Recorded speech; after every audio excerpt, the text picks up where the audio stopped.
प्रमिला बेहरा आम ब्लॉक हूँ गंदिया जिला ढेंकानाल आम ग्राम पंचायत हूँ देवगाँ आमर एठिकार माने छोट छुआ मैंने जावाई स्कूल सब असुविधा हो 2-3 किलोमीटर जंगल देकिना जाऊँगी माँ मैंने भी सागर न गले छोट छुआ मैंने आसीपार कि जापार आ रास्तार टे बहुत दूर होती रास्ता आम सब डाक्तरखाना जो स्त्री लोक मैंने सब जननी एक्सप्रेस जावाई असुविधा हो डाकियापाई तापर एठिकार नलकूप पानी पीवाई भी सब असुविधा हो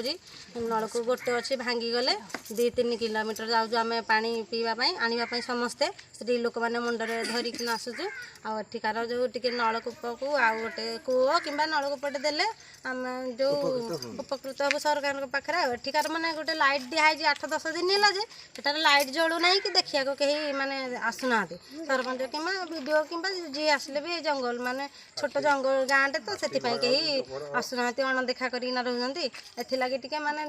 सरकार दृष्टि देले आम टे आपण पाखे चिरपुत हबू आ विशेषकर छोट छुआ को स्कूल जावाई आ रास्ता घाट टे देखा